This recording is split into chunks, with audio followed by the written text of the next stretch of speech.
How's it going, guys, and welcome to your Smackdown review. So, before we get started, what about this writer that they had to fire? I don't think she even wrote for the shows yet. She didn't even know Bobby Lashley's name. I'm like, what? Like, this is who they hire? People that don't know a single thing about wrestling. They don't even know who the main people on the shows are. So she was a writer for Raw, and she went on a podcast, and she's like talking and kind of flaunting, well, I got this great job being a wrestling writer, but I don't know anything about wrestling. I mean, what's wrong with WWE? How do you have writers like Vince Russo and Ed Ferrara, and then 20 years later, this is who you're hiring? Kids that don't know a single fucking thing. And you look at the girl, and she's like the biggest SJW hipster looking girl with the dumb glasses on and stuff, and you're like, you just gotta be sitting there. If you're in my boat, a subscriber to this channel, you're just sitting here saying, what has happened to the company that I once loved? So we've got Roman Reigns absent from tonight's SmackDown. And, right off the bat, you'd be saying to yourself, well, okay, what's the point of watching? Because this is the only point to watching SmackDown. But I'll say this, they did a decent job tonight, I guess, with still continuing the story. Not phenomenal like always. This show's never phenomenal. It never is, even when Roman's on there. But I do like that there is finally a thread of a story. And they've been pretty consistent trying to tell the story. Now, it's not a substantial story. Can the story be told so much better? Could they include more members of Roman Reigns' family, the cousins, everybody? Yeah, of course they could. They could even bring in Tamina and Nia Jax from Raw, but they don't do that. We've talked about this on a number of occasions. So what I decided to do is, I don't know if it's that Hulu is more reliable, and because maybe, WWE is getting them the show earlier now because the pandemic is pretty much done. But Hulu now has the entire SmackDown. So I'm not going through this bullshit of doing the YouTube thing, because this is the thing when I do the YouTube thing. I watch all the WWE channel YouTube SmackDown videos that they put up. But they sometimes don't include backstage segments, and I have to look around for these on various other YouTube channels that do wrestling. It's a giant pain in the ass. So now that Hulu seems like, and I don't know, because I also waited to watch it a little bit later today. I'm also recording this a little bit later than I normally do on a Saturday, which is when I do watch the show. On Saturday is when I watch it, and I'm watching it online, and then I usually record it, and then of course, you see it up like late Saturday night, like you're going to as you're watching this video right now. So I'm going to be doing that going forward, as long as Hulu keeps this up, because it was nice to just be able to watch this in one long stream, and I shouldn't even say long, but meaning long format, watching the whole hour and a half. Because also the other thing is, it's really annoying then, because I have to go on the dirt sheets and see what order everything happens. It's like a giant puzzle, and it truly is very annoying to do.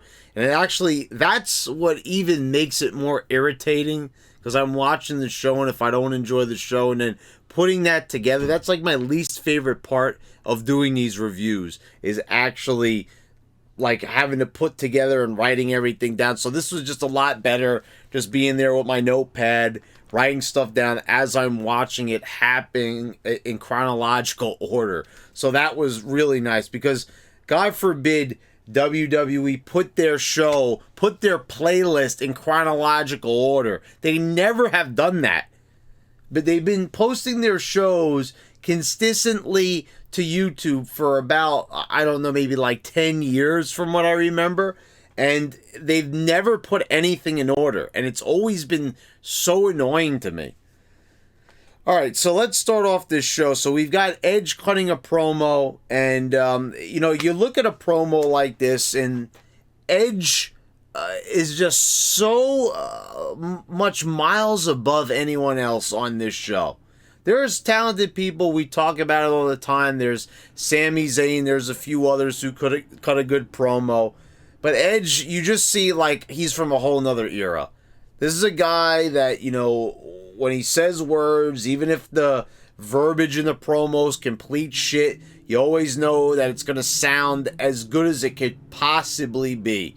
Like if someone else probably cut this promo, you know, they're doing the visual aids, you know, up on the Titantron. They're showing Roman Reigns with Edge putting the crossface, and he's showing, you know, Roman's eyes and talking about. I never liked this, like, it reminds me of like a prop comic, like Carrot Top, like, hey, take a look at this. Like, you know, hey, let's watch a video. You know, this is something that they never used to do back in the day, once in a while, but like the visual aid thing, this is something that, like, Edge doesn't really need to be doing because, I mean, Edge is a good promo guy. He doesn't need this other stuff. Other people might need this stuff, but Edge doesn't need it.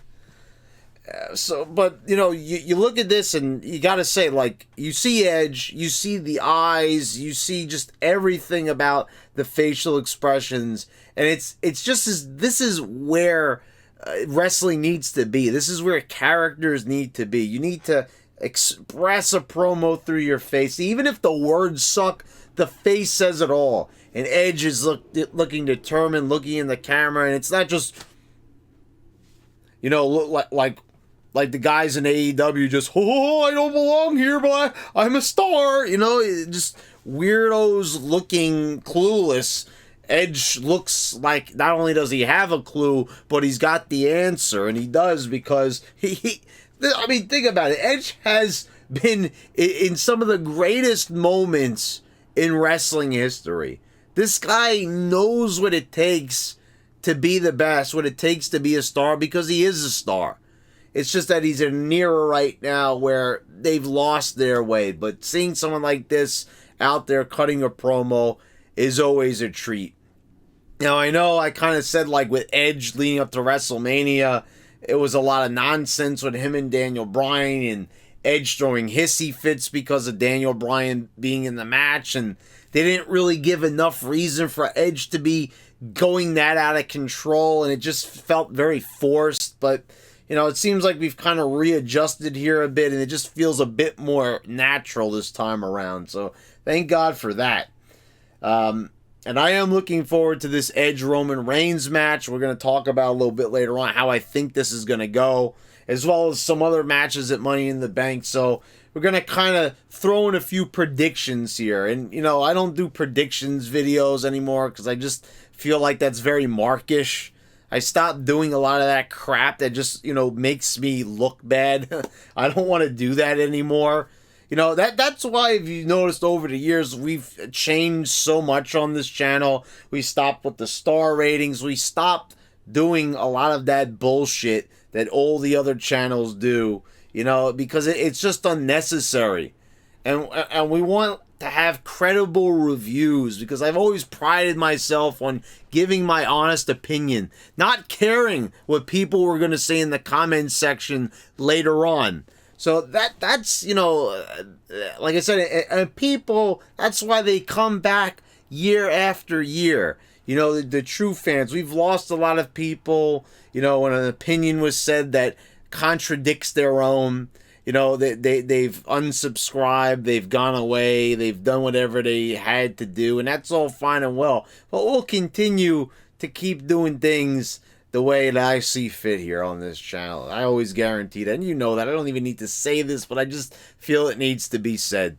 You know, so, but we got to do predictions, because there's certain things on this show where I have a gut feeling of certain things that are going to happen at Money in the Bank, and I just feel that they need to be said. So think of this as a return sort of to predictions in a way. But we got to talk about it a little bit later on. So Jimmy Uso's backstage and Roman Reigns is not there this week. And I couldn't find a reason why that was. Does anyone happen to know? I was looking all over Wrestling Inc. and I typed it into Google. Could not find why Roman was not there. And it's kind of weird because like Roman says, you come to work, every week, and that's what he was criticizing Jey Uso about last week, and now he's not there. I don't know. He's probably got another prior engagement or something like that. I just thought, like, if they knew he wasn't going to be there and they're in the Thunderdome, shouldn't they, like, pre-record something? Like, maybe, like, Roman could say, like, I've got something to do and, like, leave the building, But it's just he's not there with no explanation at all. And they have to know. They have to know in their heart of hearts that is the reason why everyone is watching SmackDown to begin with. Would be because of Roman Reigns most of the time. Anyway, some people, of course, are just built in. They're just going to be watching it. But, more people are watching SmackDown than Raw. And besides the fact that it's a shorter show, you have to say it's probably because of Roman Reigns, and a lot of people like Roman Reigns, and Roman Reigns is the only real true star that they have. I know a lot of people like to debate that, but I think that it's pretty true. I think a lot of people look at Reigns when you turn on a TV and you see Roman Reigns, you're going to definitely say, like, well, this guy kind of reminds me of, like, the old school guys, that has that vibe. Because really, you look on the show, you don't see a lot of other people with that kind of vibe. So we see Jimmy Uso, they acknowledge Roman not being there. Heyman's not really saying much. But, Jimmy is saying that he's waiting on Roman. He hasn't shown up yet. We move on, and we've got Big E and Nakamurphy, and they defeat Baron Corbin and Apollo Crews. And we got to talk about this here for a moment. So, okay, first of all, I'm really getting tired of this Boog stuff. He's also playing the guitar, he's tapping during the match. And I'm like, what? Even Pat McAfee even made a comment about that. And the other thing here during the match, Pat McAfee making me really laugh, like, holy shit. Climbing on top of Cole. The man literally looked like he was about to drop a deuce on Michael Cole's head. I'm not even kidding. He was squatting on top of Michael Cole's head. It was like, if you really want to see one thing from SmackDown, not really waste a lot of time, go watch that. That was truly fucking hilarious. I thought that was really funny. And the funny thing is, like, Cole doesn't even sell it right away. He says, like, another thing about Nakamurphy getting Corbin's crown, and then he goes, what the hell's wrong with you? And then they move on. Back in the day, Cole used to tell JBL that he was a goof and everything, and the most that Cole could say to McAfee is, what the hell's wrong with you? I mean, the guy was just fucking squatting on your head like he was taking your duty. And that's all you could say to this guy. Anyway, I really like what they were doing with Corbin here. They were making like he was down on his luck. He lost investments. His car got towed during the match. I don't know how Boogs knows that his car is gonna get towed during the match. Like, he starts reading off his license plate number, and they showed up on the Titantron. So, that was a little bit hokey. Maybe have a stagehand run onto the stage or something like that. It could have been funny or something. Or they could have had, like, the ring announcer, like, go up to Corbin and tell him. Those would have been more creative ways than have Boogs announce the tow. Like, I don't know. But that was something unique. I'll give them that. Also, how hilarious would it have been if, like, the Repo Man came back on SmackDown? Wouldn't that be the most hilarious thing that they could... That would be funny. I mean, that would almost top McAfee sitting on top of Cole's head. But, you know, we can't get anything that good. But I like also what they did with the appearance here. Because when Corbin walked out, I hear the King music. And I'm like, they didn't change his music. He's still coming out with the King music. And then in the middle of the announcement, they call him King Corbin. And the announcer, Greg Hammenegger, or whatever his name is, he says, "Oh, sorry." And then they stop the music, like, right away. And we see Corbin, he's got his, you know, his beard, you know, like he didn't shave. And also he didn't shave his head completely. So you see his receded hairline. And those were good. Like, they were kind of, and the announcers were doing a good job. Cole and McAfee were saying, like, you know, it doesn't look like he cares. Like, it looked like he just rolled out of bed. And I like this. You know, we're talking about stories here. You know, the crown was important to Corbin. You know, it's silly, but, you know, if we have to follow this up, I mean, there was a little bit of charm to this. I'm not going to knock it. I'm sorry, because Corbin played it well. There was also, like, one part during the match where he got annoyed and he viciously threw Big E. So I thought, you know, he was showing a range of emotions. And it shows, like, there is, you know, you talk about stocks. There is some stock in Corbin. It's just, it's so much untapped potential at this point. And the thing that makes it sad is this is a guy that's been on their main roster for what's going to be like 5 years. And this is where we're at with him. You know what I mean? Like, we should be so much further along than this. We'll move on. So they did a good job with Corbin. I liked what they were doing with him, down his luck and all that. Bianca Belair and Bayley, this promo here. I gotta say, I can now say without a shadow of a doubt that these two are probably like the worst chemistry I've ever seen. It's like, it seems so scripted. It is so boring, drab, and dull every time they're out there. There's just so much fake smiling. You've got Bayley trying to do the heel smile. Hey! You've got Bianca Belair doing the babyface smile. Ho-ho! It's just so much smiling. And then, thank God, Rollins wasn't involved in all this with his Joker laugh, because that would have made it 10 times worse. But there's all of these really forced facial expressions. It's not only the most distracting thing to me, but it just makes the material that already sucks so much worse. And so we're going to have an I Quit match. And this is probably the first I Quit match, probably, I think.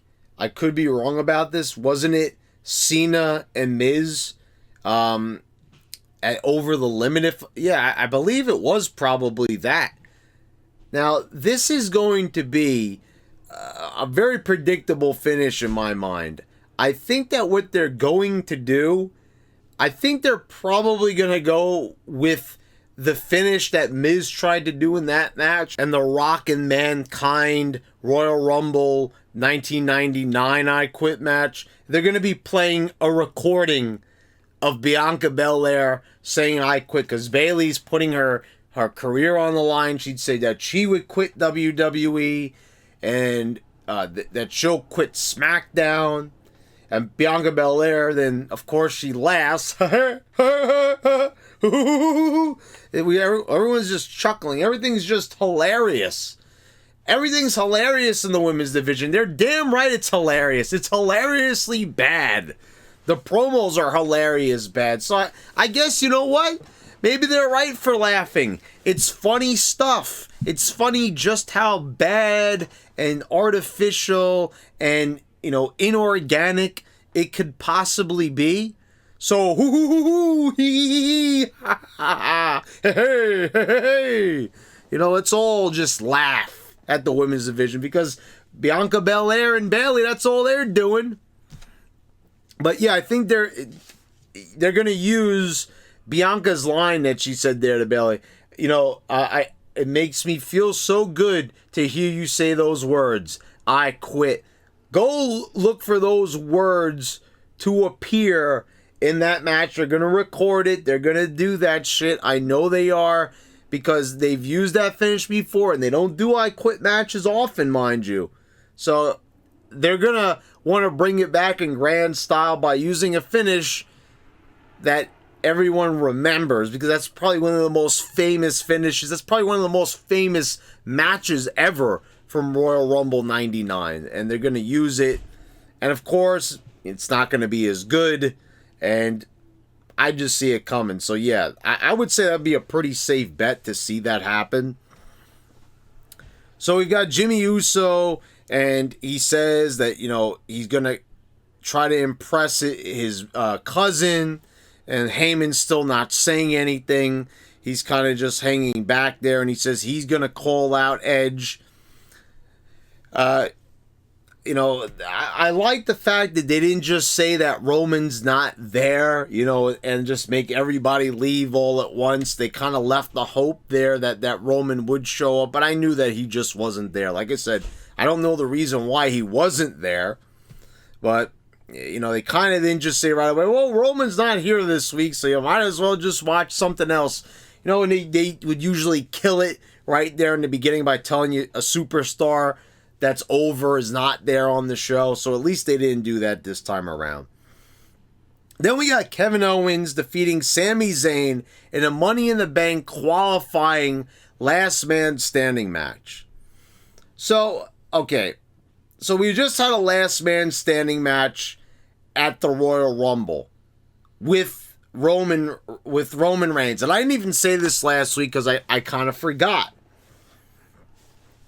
So here's the problem with this. He was just in a fucking match. And the same exact match type, the same exact gimmick. And we're doing it again.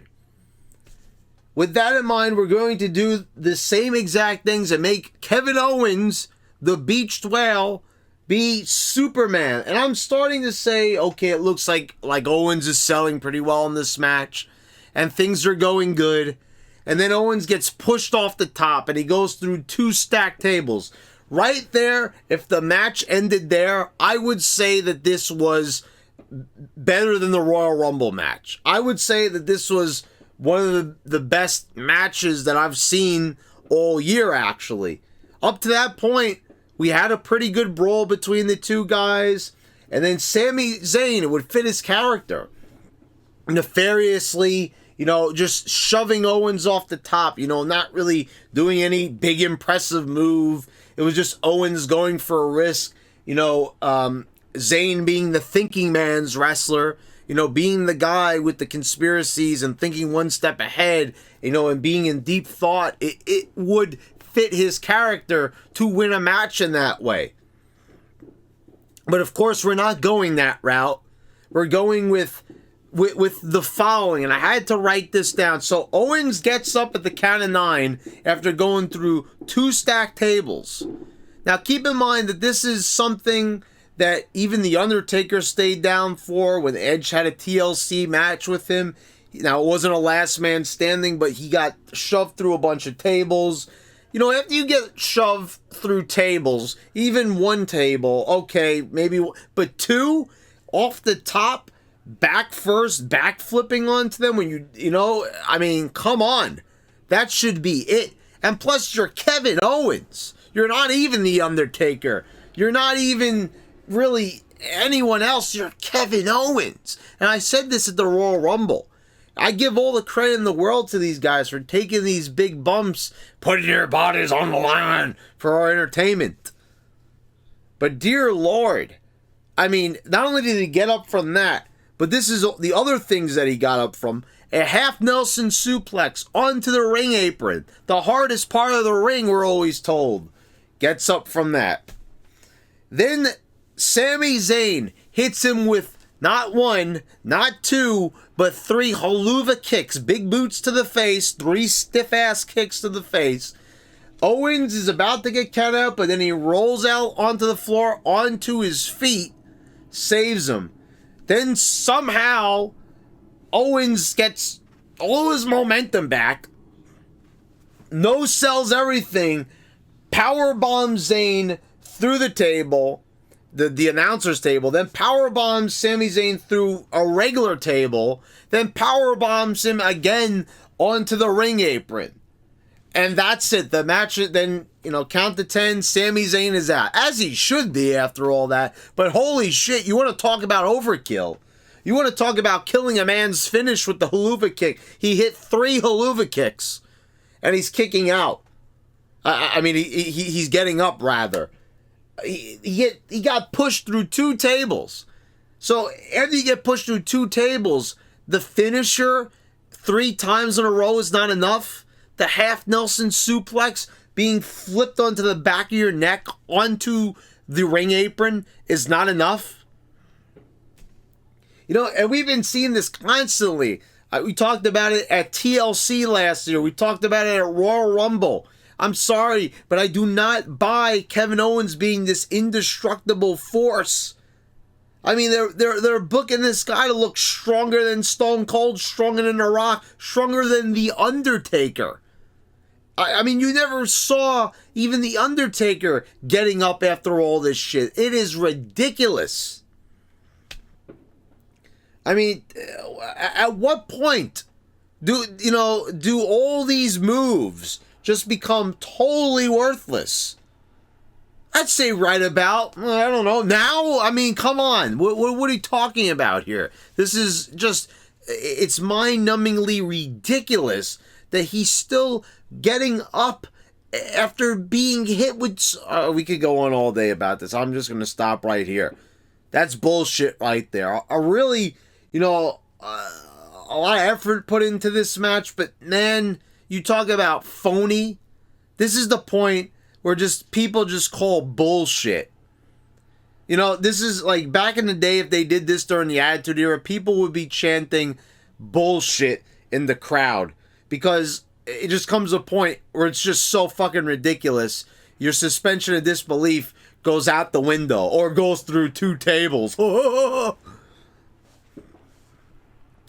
Alright, so we got an Edge promo backstage with the new interviewer. He is expecting Roman to be there, and it's going to be a sneak attack.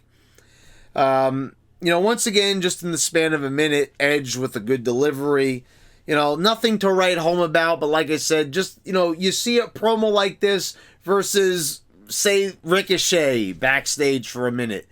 And Edge's minute just is like a fucking Mack truck running over those pathetic promos from those amateurs, those indie amateurs.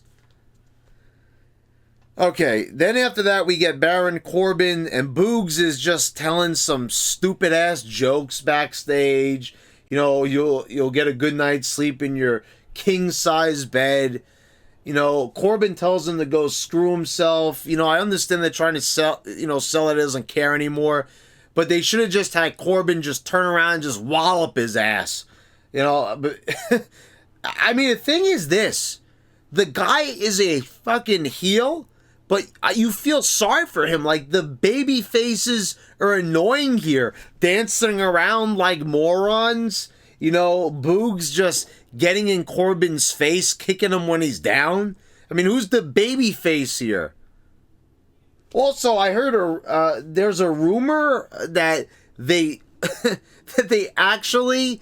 This is the thing that I had mentioned before. They trademarked the name Happy Corbin. Not Happy Gilmore, Happy Corbin. Yeah. So, you see how he's depressed now? Do not tell me they're going to give him some type of joyous, super smiley, Bailey, babyface Bailey, ring any bells? That type of gimmick? Could you imagine Corbin coming with a big cheesy ass smile on his face? Oh yeah, I think it's gonna happen because they trademark it. And and the funny thing is, I like the way how this is going and being presented pretty much, but they're gonna do their classic thing and just talking about the Mack truck with the promos. The Mack truck to the promising storylines. Like, here you have something good that's interesting. How Corbin's going to work his way out of this funk. They had some funny things happen to him. he's doing facial expressions, he's acting, he's conveying emotion, and then they're just gonna have Happy Corbin, everybody. Hey, sounds like a holiday. Happy Corbin. Like, what the fuck? Do not do that. If you're planning on doing that, do a complete 180 for the mother of God, please. Do not do that to this man. Then we've got Sonya Deville coming out, and she introduces the newest Money in the Bank competitor, participant. And it's Zelina Vega. And all Michael Cole could say, look who's back. There's a giant controversy, and we're just, and the same thing with the promo, just coming back, and then Liv Morgan comes out and says she doesn't deserve it, she should be in the Money in the Bank, and quite frankly, it doesn't make any sense. Like, she beat Carmella, she has to, like, prove herself, either, like, I don't know, Sonya Deville is an idiot or something like that, she's making Liv do all these things to impress her. Like,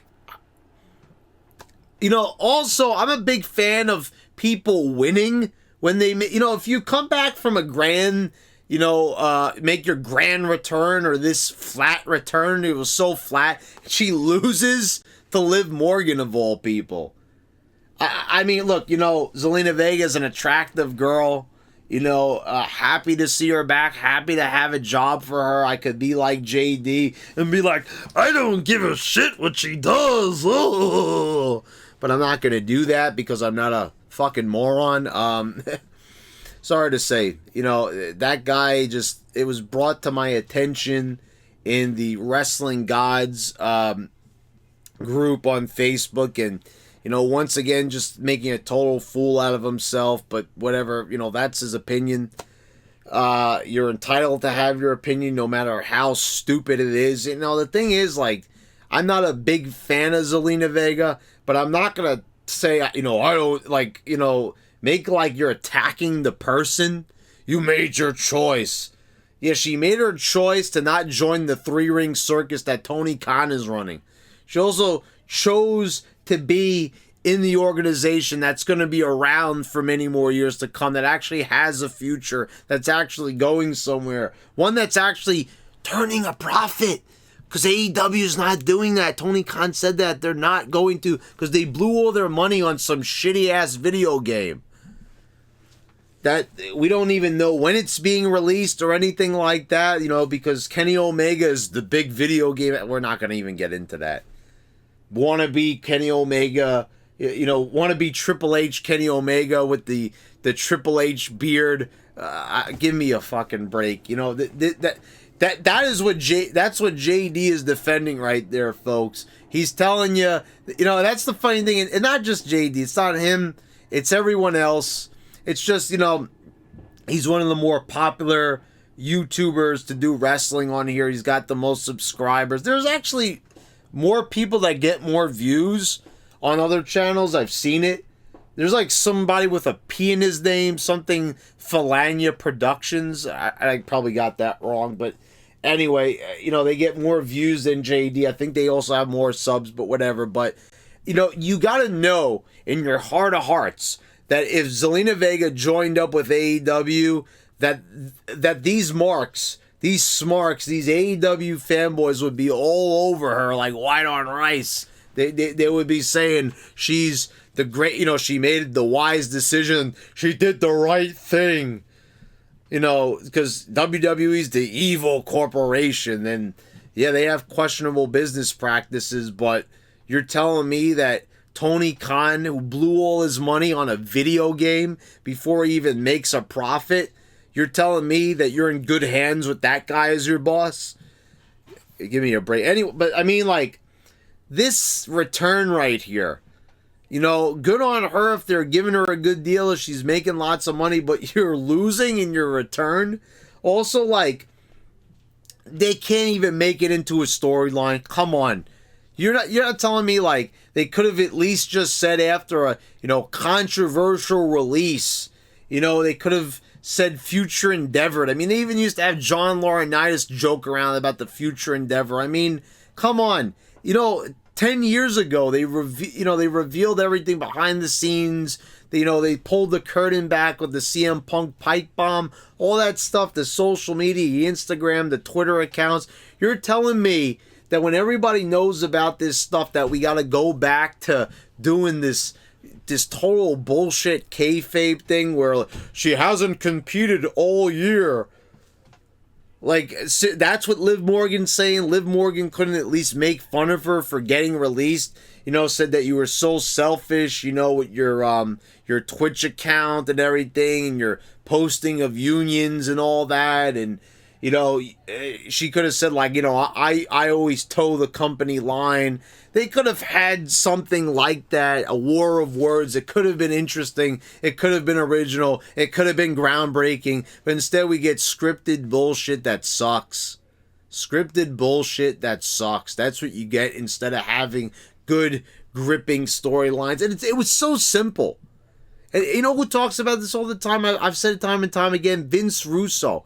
And it's not just, tooting Russo's horn or anything, or sucking up to Russo. I don't know Russo personally. One of the Smart Busters interviewed him, and it was a great interview. But I don't know him personally. But the thing is, I mean, it doesn't take a lot to have common sense to say that, maybe we should have a slice of life in these promos, a sense of reality, because if everything is out there anyway being talked about on social media, wouldn't it make some sense to work that stuff into the promos? I think it would be a good idea, and it would be better than what we got here. Nothing is gained out of this match. Zelina's still in the Money in the Bank. Liv Morgan gets a match, and she's still not in Money in the Bank. Like, okay? So, like, you'd think by her winning that would earn her the spot, but that was never established. That wasn't the stipulation. And, we gain nothing from this. Zelina's back. Woohoo. Like I said, good on her. Happy to see her get her job back. But, like, what was the point of that return? You have her come back and, we're jobbing, we're going to job you out in your first thing. Whatever, She's fine with that. I guess, also having her say she's one of the most popular in-ring competitors is really a stretch. I mean, that's the thing. People were making such a big deal about her and everything that you think that, like, they released Charlotte or they released, I don't know, Bailey or something like that. Ooh, you know what I mean, though? Like, those are all people in bigger spots. Zelina Vega was a manager. She was the lower mid-card female wrestler, right? Like, I don't get why everyone was so bent out of shape. Like, this is a big lost opportunity for AEW. Look, she's a good-looking girl that's okay, I guess, in the ring. She's still doing the same scripted promos as everybody else. So I don't understand, like, what's the big deal here? Okay, so we move on, and we've got Seth Rollins. We couldn't get through this. I mean, things are going nice, and I'm like, maybe we'll get, no Seth. Seth comes in, he's already laughing. Joker Seth is here. And, I'm looking at his jacket, I'm like, okay, it's a civil motorcycle jacket. It's not as bad as the other douchey suits he's been wearing. Those stupid-looking, dumbass suits. He's got a different color every week, a different design every week, and they all just look completely hideous. He's trying to get himself over because he's still not over. And the thing is, I look down at his pants, and he's wearing zebra pants with a motorcycle. I'm like, holy fucking shit. Who's dressing this guy? Who's telling him it's okay to even go backstage looking like this? And then Seth is just going on and on backstage, and we're getting another match with Cesaro, but this time it's going to be a Money in the Bank qualifier. Oh my God. This is the thing, guys. Here's my prediction on this one. Seth Rollins will interfere in the Edge match at SummerSlam. At Money in the Bank. And then at SummerSlam, they're probably going to have Seth, Edge, and Roman, something like that. They're gonna do something. Seth Rollins. It's so apparent that more times that this time more than ever that he should not be in a world title picture. I've said this already. You've seen already where it goes. You had one of the most bogus years ever with him in 2019 being the Universal Champion. Nobody was going for it. It actually led to him being less popular. It actually led to him being booed by being champion just because he's a heel and an ineffective heel, the cackling heel that he is. They think that maybe it will be different. If they end Roman Reigns' reign on Seth Rollins, that is just too realistic. I mean, I don't think they're going to go that route, but I don't know. I cannot see them not giving it to Edge. So maybe they'll have Seth in there. You know there's going to be some kabuki-ish finish at Money in the Bank with Seth. Because Seth is not going to take it lying down. They're probably going to have Seth not be involved in Money in the Bank. Cesaro will probably beat him. Just look for that to happen. Look for him like not to even have a match at Money in the Bank. That's what I think is going to happen. And then he's going to be so pissed off he'll interfere. That's the story they're going to tell. And then we get Otis defeating Dawkins. And let me tell you something. Otis cut his hair, shaved his beard. The facial expressions this guy is making, holy shit. You're not going to tell me that Otis did not look like a fucking star here. I mean, I was talking about, before that he looked good, he was doing, but like this new look on him, he looked like a badass in there. I mean, he just looked like ruthless, like he was tearing him up. Like, I'll also give Dawkins credit. He was doing a good job in there selling for Otis.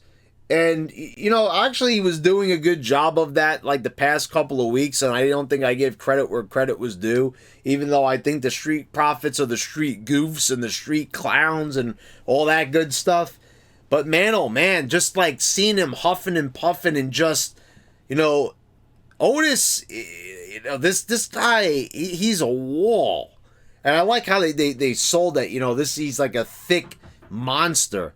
And I thought that this really did a good job of conveying, this is a segment conveying that Otis is a monster. And I know that they're going to end up dropping the ball with this guy somewhere down the line, and they'll get tired of him. And, this is a guy where they've had to start and stop again 1,000 times. And that even with Chad Gable in the beginning, they didn't even have this plan. This is a spur of the moment thing, but it's working. At least to me, I really like them this way, and I hope they stay the course, and who knows, maybe they will stay the course, but they won't.